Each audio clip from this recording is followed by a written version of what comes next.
لله محمد وآله وصحبه ومن اهتدى بهداه. اللهم أرنا الحق حقا وارزقنا اتباعه وأرنا الباطل باطلا وارزقنا اجتنابه. لا تفسير سورة بقرة جيشتنا آياتي 146 كخواي قورة دفرميت الباسي تاوكاري قوريني آياتكاني قبلة دفرميت الذين آتيناهم الكتاب يعرفونه كما يعرفون أبناءهم. دەفەرمێت ئەوانەی کە پێمان بەخشی بوون ئەو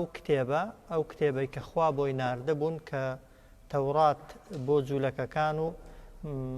ئینجیل بۆ مەسیحیەکان یعرفونه یعنی پێغەمبەریان دەناسی، محەممەدیان دەناسی، دەیانزانی پێغەمبەرە صلى الله عليه وسلم كما يعرفون أبناءهم هەروەکو چۆن کوڕەکانی خۆیان دەناسی. وإن فريقا منهم ببيغماني كوملك لناو جولك كان ليكتمون الحق يعني ديان شاردو بتواوي أو حق راستي كديان زاني وهم يعلمون وأوان تاكش بنشانه علامة كان ديان زاني كمحمد كري عبد الله بيغمبري خوايو بيغمبري آخر زمانه. الذين آتيناهم الكتاب أواني كبيمان دابون پێمان بەخشی بوون پێشتر کتێبی ئاسمانیان بۆ هاتبوو پێشتر جوولەکەکان و مەسیحیەکان یعرفونه یعنی محەممەدیان دەناسی، پێغمبەری ئاخر زەمانیان دەناسی کەما یعرفونە ئەبناءهم هەروەکو چۆن کوڕەکانی خۆیانیان دەناسی. وئین فەریقا منهم بێگومان کۆمەڵێک لەناو جوولەکەکان ليكتمون الحق ديان شاردوا أو راستياني كديان زاني وهم يعلمون وأوان باش ديان زاني بهوي علامة نشانة كان وكا أو كسي كبانغ شي بيغمبراتي آخر زمان دكا أو بيغمبريك لتوراة والإنجيل دا وصفكاني هاتون جا عبد الله كوري سلام يكيك بولا كس شارزاكاني جولكا هاكاتك كمسلمان دبيت ئیمامی عومەر ئەو ئاەتەی لێ دەپرسێ دەفەرمێت خوای گەورە سەبارەت بە ئێوە ئاوا دەڵێ چۆن ئێوە لە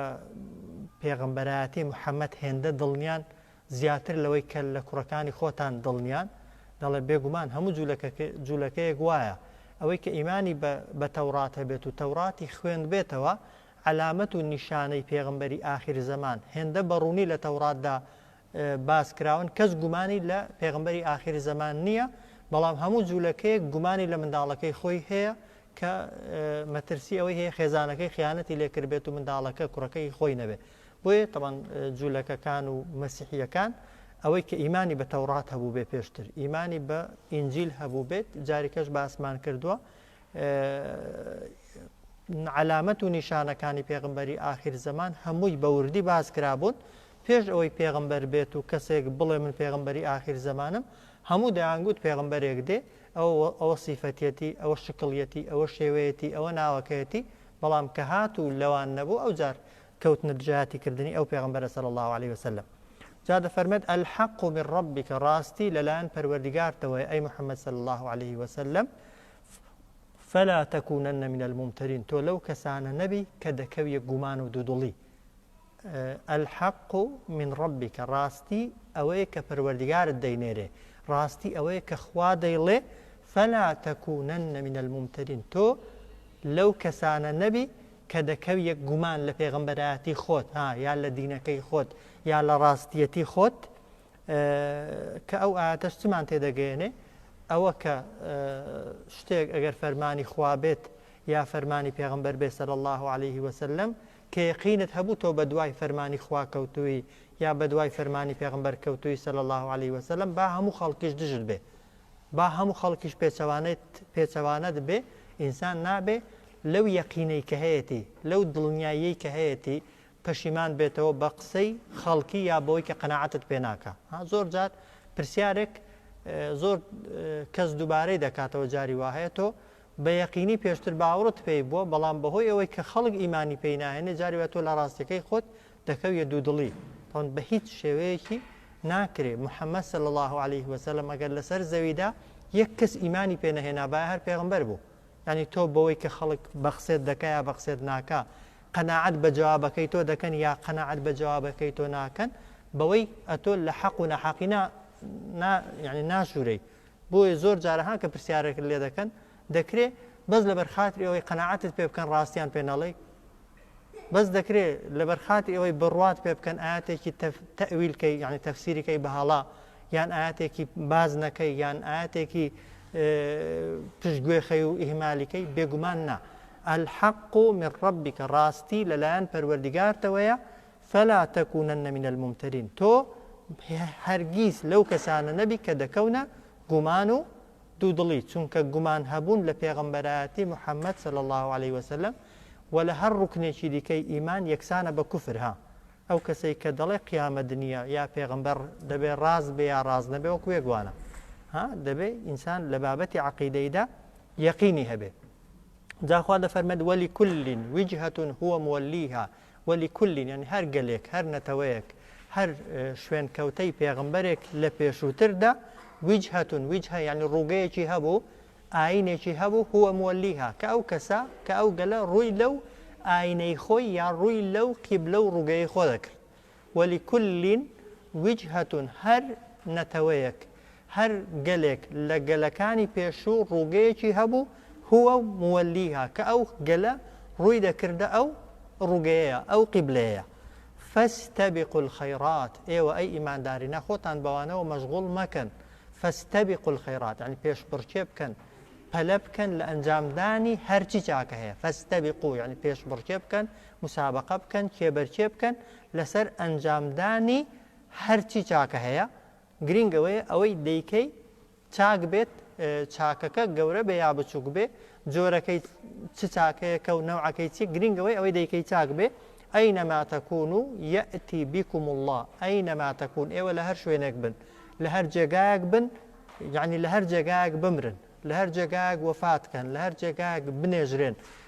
ینی مەیت و قەبرەکەتان لە هەر شوێنێک بێت کە وەختی قیامەتێدا هات یەئتی بیکم الله جەمیعا خوای گەورە هەر هەمووانتان زیندوو دەکاتەوە و هەمووانتان دێنێتەوە ئەینەما تەکوون یەئتی بیکم الله جەمیعا ئێوە لە هەر جێگایەک بن لە هەر شوێنێک بن یا لە هەر شوێنێک بمرن یەئتی بیکم الله جەمیعا خوای گەورە هەر هەمووانتان دێنێتەوە و زیندوو دەکاتەوە ها ئین الله على كل شيء قدير بێگومان خوای گەورە بەسەر هەموو شتێکدا زۆر بەتوانایە لە هێندێک ئاینی دنیاییدا ئێستاش کەسێک کە دەمرێ قەبرەکەی یعنی مەیتەکەی دەسووتێنن دەیکەن بە خۆڵەمێش و بە بەحریدا دەکەن کە بەو نیەتەی کە بە حساب دوایە تەواو یەکزاری جستە و لاشەکەی پەرش و بڵاو بێت و کەس نەتوانێت لە دواییدا زیندوی کاتەوە بێگومانەوە بۆ دەسەڵاتی خوای گەورە طبعا هیچ نرخێکی نییە طبعا ئینسان زوو مرد بێ درەنگ مرد بێ مەیتەکەی دیار بێ یا دیار نەبێ گۆڕەکەت هەبێ یا گۆڕت نەبێ لە قیامەتێ خوای گەورە دەسەڵات و توانای هەیە لە هەر جێگایەکی ئەو سەرزەویە ئینسان مرد بێ خوای گەورە ئینسان دێنێتەوە گرنگ ئەوەیە کە مردووی لە چیدا مردبی لە مسابقات و پێشبڕکێ لە کارە چاکەکاندا ئینسان مرد بێ لە کاری چاکەدا مردبی گرنگە دەنا لەکوێ مردووی کوێ هیچ گرنگ نییە چۆن مردووی تاوان ئەوە گرنگە بەڵام لەکوێ مردووی و لەکوێ دەنێژرێ ئەوە هیچ قیمەتێکی نییە ولكل وجهة هو موليها هەر کۆمەڵە خەڵکێک هەر گەلێک پێشتر ڕووگەیەکی هەبووە ڕووی تێکردووە فاستبقوا الخيرات ئێوە پێشبڕکێ بکەن ئەی ئیماندارینە لە ئەنجامدانی هەرچی چاکە هەیە ئەینەما تەکوون یەئتی بیکم الله جەمیعا لە هەر شوێنێک بن ئێوە خوای گەورە دەتان هێنێتەوە بۆ محاسەبەکردن و لێپرسینەوە و پاداشت وەرگرتنەوە و سزا وەرگرتنەوە ئین الله على كل شيء قدير بێگومان خوای گەورە بەسەر هەموو شتێکدا زۆر بەتوانایە پاشان دەفەرمێت ومن حيث خرجت فولي وجهك شطر المسجد الحرام ومن حيث خرجت بۆ هەر شوێنێک چوویە دەرێ ئەی محەممەد صلى الله عليه وسلم فولي وەریگێڕە وجهك شطر المسجد الحرام ڕوخساری خۆت لە کاتی نوێژدا بەرەو مزگەوتی حرام بۆ ئەوەی وا حاڵی نەبین کە تەنها لە مەدینەیڕا ئەو کاتەی لە ماڵێن قیبلەی نوێژیان کەعبەیە کە چوونە سەفەری قیبلەکەیان دەگۆڕێ نا ومن حيث خرجت بۆ هەر شوێنێک چوویە دەرێ ئەی محەممەد صلى الله عليه وسلم فولي وجهك وەرجێڕە ڕوخساری خۆت شەطر المەسجد الحرام بەرەو مزگەوتی حرام بەرەو کەعبە وئینەه بێگومان ڕووکردنە کەعبە لە کاتی نوێژدا لەلحەق بە دڵنیاییەوە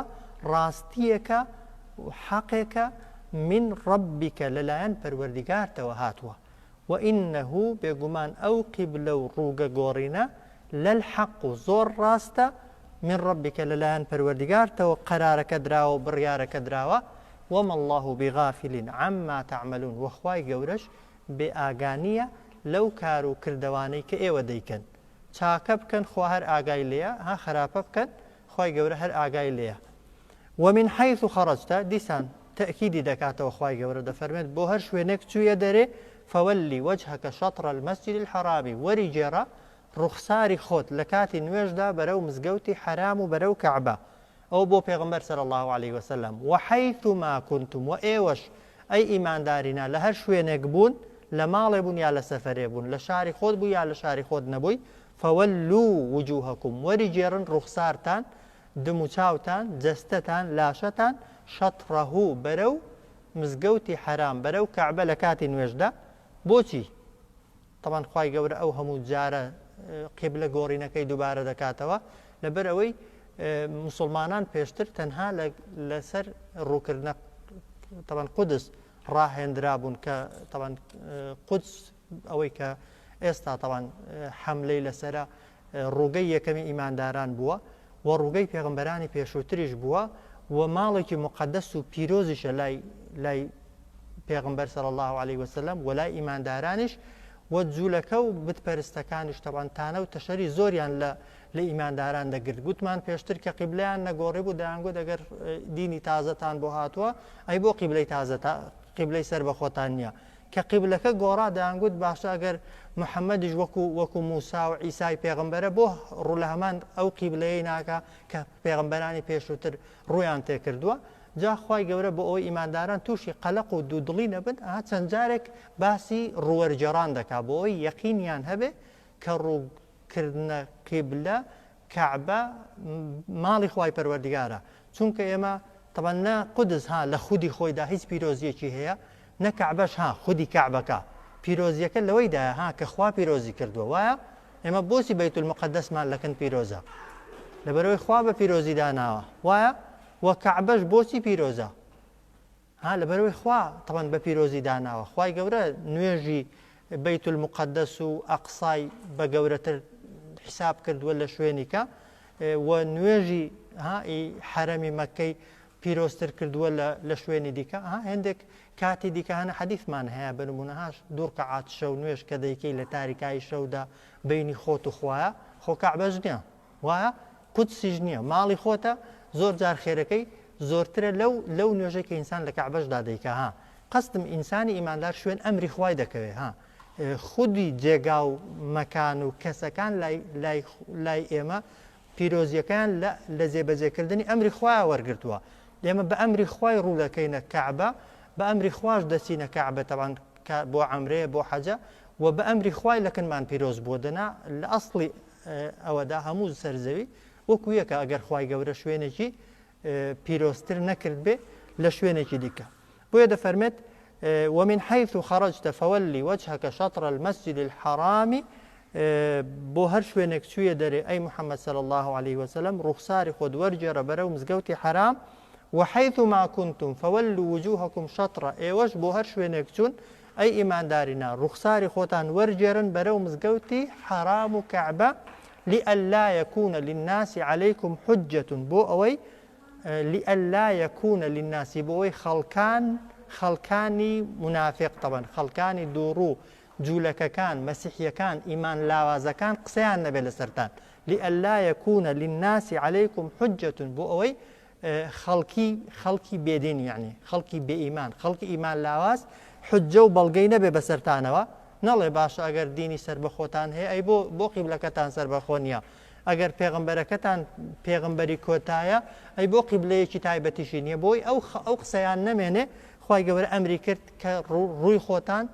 لە بەیت المقدسەوە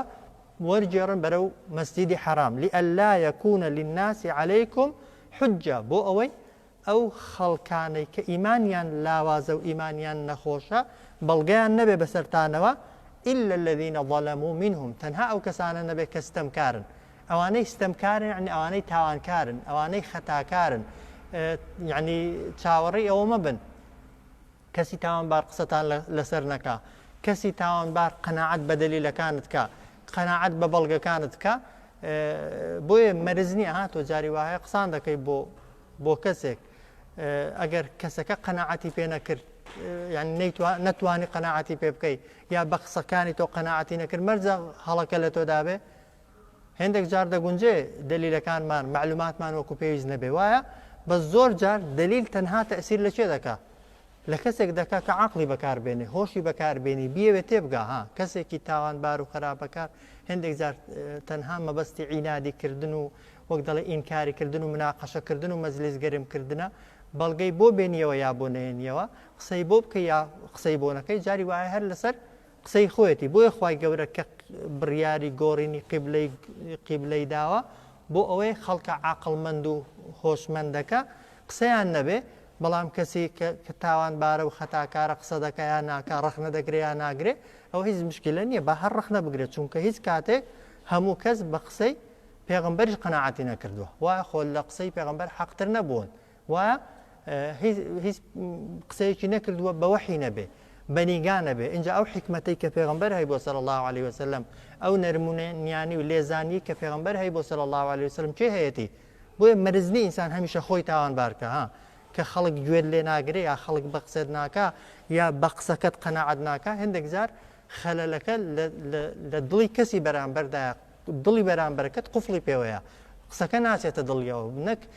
قسەکەی تۆ خەلەلی تێدابێ بۆیە خوا دەفەرمێت لئلا يكون للناس عليكم حجة بۆ ئەوەی خەڵکی بەڵگەیان نەبێ بەسەرتان حجیان نەبێ بەسەرتانەوە إلا الذين ظلموا تەنها ئەو کەسانە بەڵگەیان دەمێنێ قسەیان دەمێنێ کە ستەمکارن ئەوەی وانش خوا دەفەرمێتی فەلا تەخشەوهم لەو کەسانەشی کە تاوانبارن و ستەمکارن مەترسە یعنی کوشتن یعنی مەترسە لەوەی کە قسەکەت ڕەت دەکەنەوە مەترسە لەوەی کە بە قسەت ناکەن کە بەداخەوە ئەو سیفەتە لە زۆرێکماندا هەیە جاری وا هەیە لە ترسی ئەوەی کە خەڵک متهمت نەکا بەوەی کە قسەت ڕقن بن وایە جاری وایە قسە ناکەی جاری وایە لە ترسی ئەوەی کە نەوەکا قسەکەت لێوەرنەگرن قسە ناکەی جاری وایە لە ترسی ئەوەی کە تهمەتێک بۆ هەڵبەستن لەوانەیە قسەکە نەکەی و هێندێک جاری شەیتان فێڵمان لێ دەکە دەڵێ هاگە قسان کەم لەوانەیە خەڵک بڵێ خۆ بە زۆر دەزانێت لەوانەیە خەڵک وا حیسابکە کە من لەوی بە چاکتر خۆم پیشان دەدەم ئەوانە یعنی کە خوا دەفەرمێ مەترسە یعنی حیساب بۆ هیچ شتێک مەکە کە ویستت قسە بکەی قسەی حەقی فەلا تەخشەوهم لەو کەسانێک کە ستەمکارن و تاوانکارن مەترسە و حیسابیان بۆ مەکە وەخشەونی خوا دەفەرمێ بەس لە من بترسە ئەوە ئامانجێک لە گۆڕینی قیبلە بریتی بوو لەوەی کە خەڵکی لەسەر ئیمانداران بەڵگەیان نەبێ ئامانجی دووهەم خوا دەفەرمێت وەلی ئوتیممە نیعمەتی عەلەیکم و بۆ ئەوەی تەواویکەم ناز و نیعمەت و چاکەی خۆم بەسەرتانەوە یەکێک لە نیعمەتەکان یەکێک لە چاکەکان کە خوای گەورە لەگەڵ ئومەتی پێغەمبەردا کردی و لەگەڵ خودی پێغەمبەردا کردی صلی الله عليه وسلم ئەوە بوو کە قیبلەی بۆ گۆڕین کە قیبلەی بۆ گۆڕین بە تەواوی دینی پێغەمبەری خوا صلی الله عليه وسلم بوو بە شریعەتێکی سربەخۆ و ئەو قسانەی کە پێشتر دەکران تەبەن ئەو قسانە هیچیان نەمان و ڕێیان تێنەچوو و پاشانیش تەبەن خوای گەورە نەک کەعبەی پیرۆز کرد کەعبەی بە نوێژێک عیبادەتێک لە کەعبەیدا بە 100,000 نوێژە خۆ ئەگەر هەر قودس قیبلە بایە وایە دەبوایە تەبەن خێرە گەورەکە لەوێ بە و ئەو حەجێک ئێستا لە حەرەم دەکرێت وایە ئەگەر قیبلە قودس با دەبوا لەوێ کرابا کە دیارش ئێستا هەم مسلمانان دەچن نێک نوێژی تێدا دەکەن ژیانیان سەلامەت نییە وایە ئەی دوایە ئەو هەموو اینجا لە ڕووی جێگا و شوێنیشەوە تەبەن ئەو فەراحی و فراوانی کە لە ناو کەعبەیدا هەیە و لەو تایبەتمەندیانی کە لەوێدا هەنا بۆیە بە کۆمەڵێک حکمت خوای گەورە قیبلەکەی گۆڕی بۆیە دەفەرمێت وەلی ئوتیممە نیعمەتی عەلەیکم بۆ ئەوەی ناز و نیعمەت و چاکەی خۆم تەواو کەم بەسەرتانەوە ولعلكم تهتدون بأميدي ئێوەش کە ئێوە ڕێگای ڕاست بدۆزنەوە و بە دوای ڕێنمونی خوای گەورەکەون ئەگەر سەیری کەلیمەکان کەینە ومن حيث خرجت فولي وجهك شطر المسجد الحرام بۆ هەر شوێنێک چوویە دەرێ ئەی محەممەد صلى الله عليه وسلم وەرجێڕە ڕوخسارت بەرەو مزگەوتی حرام وحيث ما كنتم و لە هەر شوێنێک بوون ئێوە فولوا وجوهكم وەری جێڕن ڕوخسارتان شطره بەرەو کەعبە لە کاتی نوێژدا لئلا يكون لئلا بۆ ئەوەی لئلا يكون بۆ ئەوەی نەبێت للناس بۆ خەڵکی عليكم بەسەر ئێوەوە حجەت و هیچ بەڵگەیەک إلا الذين ظلموا تەنها ئەو کەسانە بەڵگەیان دەمێنێت کەستەمکارن فلا تخشوهم لەو کەسانەش مەترسن کەستەمکارن و تاوانبارن وەخشەونی بەس لە من بترسن ولئتم نعمتي و بۆ ئەوەی ناز و نیعمەتی خۆشم تەواو کەم بەسەرتانەوە بۆیە قیبلەم بۆ گۆڕین ولعلكم تهتدون و بۆ ئومێدی ئەوەش ڕێگای ڕاست بدۆزنەوە كما أرسلنا فيكم رسولا وهر بەم شێوەیە یعنی چۆن پێغمبەرمان بۆ ناردن ڕەوانەشمان کرد لە ناوتاندا پێغمبەرێک منکم لە خۆتان هەر بەم شێوەیە ڕەوانەمان کرد لە ناو خۆتاندا لە ناو خۆتان یعنی لە ناو عارەبەکان لە ناو خەڵکی مەکەدا پێغمبەرێک منکم لە خۆتان واضحە یەتلو عەلەیکم ئەو پێغمبەرە ئیشی چییە یەتلو دەخوێنێتەوە عەلەیکم بەسەرتاندا ئایاتونا بەڵگەکانی ئێمە ئیشی پێغمبەر و ئەو کەسەشی شوێن پێغمبەر کەوتو عەلەیهی سەڵات وەسەلام یەکەم ئیشت چییە ئەوەی خوا ناردوویەتی بۆ تۆ ئەتۆ بخوێنیەوە یەتلو عەلەیکم ئایاتینا بخوێنێتەوە بەسەرتاندا بەڵگە و نیشانەکانی ئێمە وەیوزەکیکم و هەروەها خاوێنیشتان کاتەوە پاکیشتان کاتەوە لە چی لە شیرک لە ڕیا لە حەسوودی لە نەخۆشیە دەرونیەکان ويعلمكم الكتاب وفێری ئەو کتێبەشتان کات کە قورئانە بۆی خوێندنەوە جیایە ها تۆ جاری وایە ئاەت بەسەر کەسێکدا دەخوێنیەوە مەرج نییە کەسەکە فێر ببێ وایە کەسەکە لەوانێ بەس لی تێبگا لێ حاڵی ببێ وایە هێندێک کەسیش بەسەریشیدا دەخوێنیەوە فێریشی دەبێ وایە بۆی خوێندنەوە شتێکە فێرکردن شتێکی دیکەیە پێغمبەر صلی الله عليه وسلم ئیشی سەرەکی یەکەم جار ئەوە بوو کە هەرچی بۆی هاتووە بەسەر هەموو شوێن کەوتوانیدا بخوێنێتەوە پێیان بگەێنێ وایە دواتر لەناو ئەوانەی کە بۆیان دەخوێنێتەوە تەمەن هێندێکیشی فێر کردوون بە تەواوی فێری کردوون بنووسن فێری کردوون بخوێننەوە فێری کردوون حیفظیکەن لەبەریکەن تەفسیریکەن معنایکەن بۆیە ئیشی پێغمبەران سەلامی خوایان لەسەر بێت هەم خوێندنەوەی ئەو ئاەتانەیە کە خوا ناردوویەتی ئیشی دووهەمیان ئەوەیە وەیوزەکیکم دڵیان خاوێنکەوە پاکەوە ئەو جار وەیعلمهم الکتابە فێری کتێبیان کە چونکە فێرکردن ئەگەر تەسکیەی نەفس و دڵخاوێنکردنەوەی لەگەڵدانە بێ بە کەڵکی هیچ نایە وەلحیکمەتەوە هەروە فێری داناییشیان کە فێری سنەتی خۆشتیشیان کە فێری شریعەتی خۆتیشیان کە وەیعلمکم ما لەم تەکونوا تعلمون و فێری شتێکیان کە وەیعلمکم ما فێری شتانێکیان کە کە لەم تەکونوا تعلمون کە ئەوان پێشتر نەیان دەزانی و پێشتر لێ حاڵی نەبوو بوون واضحە فەذکورونی ئەذکورکم فەذکورونی یادم بکەن خوا دەفەرمێ یادتان دەکەم یعنی چی یادم بکەن یعنی شریعەتی من دینی من فەرمانی من ئەمرەکانی من لەسەر زەوی جێبەجێکەن ئەذکورکم ئەمنیش ئێوە باسی ئێوە دەکەم لە لای مەلایکەتەکان لە لای فریشتەکان پاداشتی باسکردنەکە و حەدیثی صحیحشمان هەیە کە ئەگەر ئینسان لەسەر زەوی ناوی خوا بێنێت لە دڵی خۆیدا خوای گەورە بە ئاشکرا ناوت دەهێنێت لە کۆمەڵێکی گچکەدا ناوی خوا بێنە خوای گەورە لە کۆمەڵێکی گەورەتردا ناوت دەهێنێت و ناوت باز دەکا بۆیە فەذکورونی ئێوە یادی من بکەن ئەمنتان لەبیر بێ تەمەن لەبیربوونی خوش یعنی زی ئەنی نەهار تەسبیحاتت بەدەستەوە بڵێ سوبحان الله الحەمدولله وای ئەوە گرینگە ها بەڵام گرینگتر لەوی ئەوەی ئینسان لە هەموو حاڵەتێکدا خوای لەبیر بێ خوای لەبیر بێ یعنی خواد لەبیر بێ کە چاوت بەکاردێنی کە گوێت بەکاردێنی دەستت بەکاردێنی زمانت بەکاردێنی وایە بۆیە جاری وهەیە وایە تەسبیحات و لەوانەیە سوبحان الله زمانی زۆر بێ بەڵام هەر تەسبیحی دانێ لەوانەیە جنێوان بڵێ وایە لەوانەیە غەیبەتی کە لەوانەیە دڵی ڕق و بوغز و قینی تێدا بێ کە یادی خوا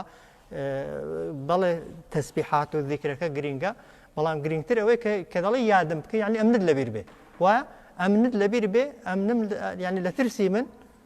خراپە مەکە و بە ئومێدی ڕەحمەتی منیش هەرچی چاکەیە ها بیکە فەذکورونی ئەذکورکم یادم بکەن یادتان دەکەم وەشکورولی سوپاسگوزاری نیعمەت و چاکەکانی من بکەن وەلا تەکفڕون یعنی چی نەنا وەشکوڕولی شکرانە بژێری نیعمەتەکانی من بکەن وەلا تەکفڕون سپڵە و پێنەزان مەبن. جا ئەگەر شکرانە بژێری خوایکەی لە ئین شەکەرتم خوا دەفەرمێت ئەگەر شکرانە بژێریم بکەی هەر نیعمەتەکەت بۆ زیاد دەکا وایە ئەلی ئەگەر سپڵەبی وەلا ئین کەفەرتم إن عذابي لشديد. آتێکی دیکەی تەفسیری ئاوا تێدەکا ئەگەر ئینسان سپڵەش بێ خوای گەورە نیعمەتەکەشت لە دەستێنێتەوە سزاشت دەدا. بۆیە شکری نیعمەتی خوای زانن چەند جۆرە کە یەکێکە لە عیبادەتەکان کە زۆر جار هیچی تێ ناچێ بەڕاستی شکری نیعمەتی خوای هەندێکی بەدڵ دەکرێ وایە طبعاً شکری نیعمەتی خوای بەدڵ چییە ئەوەیە کە چاکەی خوا لەگەڵی کردووی لەگەڵ تۆی کردووە لە دڵەوە حەزت لێبێ هەموو کەس خوای گەورە ئەو چاکەی لەگەڵ بکە وایە. دووهەم زۆری شکر ئەوەیە کە ئەو نیعمەتەی خوا لەگەڵی کردووی بەکاری بێنی وایە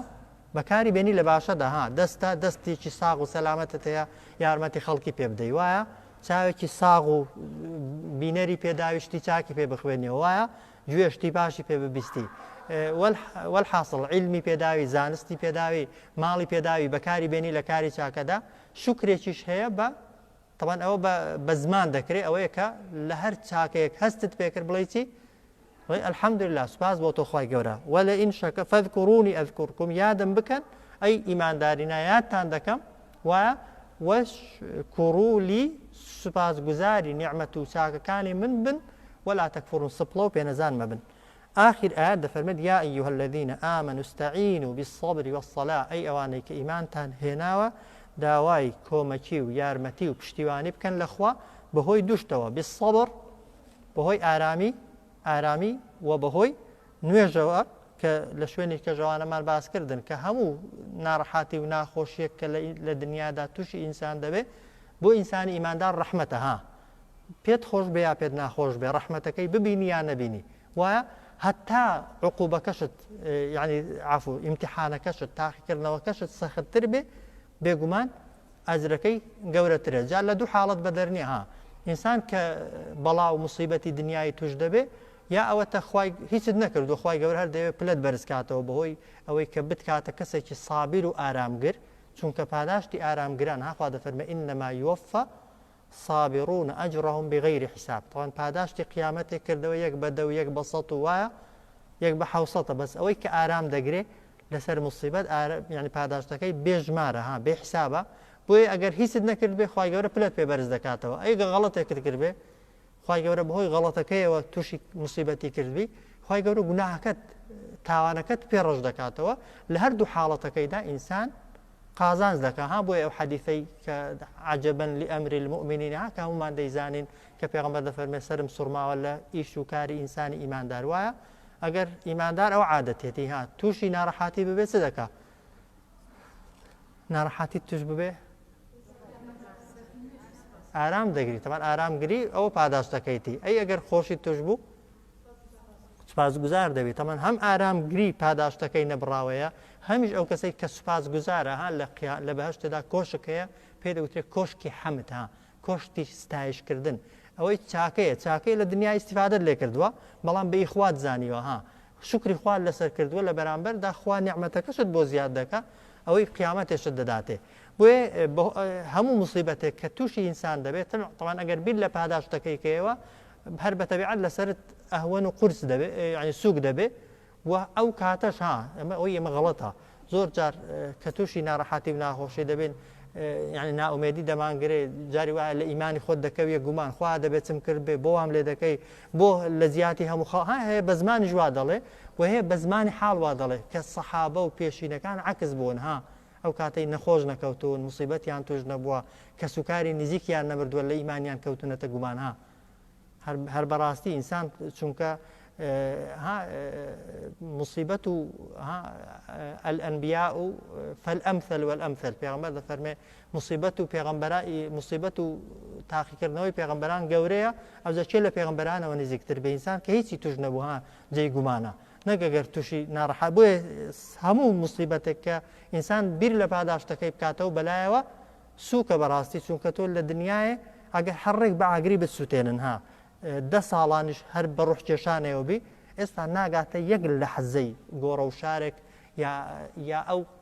کێبڵ و قامسەی کە بە مەلایکەتەکانەوەیە کە لە کاتی خستنە قبر و گۆڕدا لە ئینسانی تاوانبار دەدرێت و بۆ ئینسانی تاوانبار بەکاردەهێنرێ بۆیە هەتا خوا عقوبەت بۆ پێشخا خوا زۆرتری خۆشویستوی بۆ ئینسان ئەگەر فکری لەکن ئەوەی بێ بێگومان سەبر مصیبەتەکە لەسەر ئەهوەن دەکا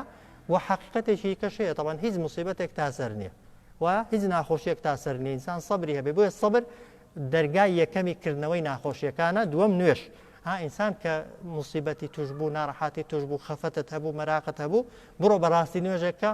لەگەڵ خوای گەورە بدوێ و قسە لەگەڵ خوای گەورە بکە بزانە دڵت ئەهوەن دەبێتەوە یان نابێتەوە دڵت ئارام دەبێتەوە یان نابێتەوە بۆی خوا دەفەرمێ ئەی ئەوانەی کە ئیمانتان هێناوە تەبەن چێ هەست پێ دەکات تەوان بێگومان کەسێک ئیماندار بێ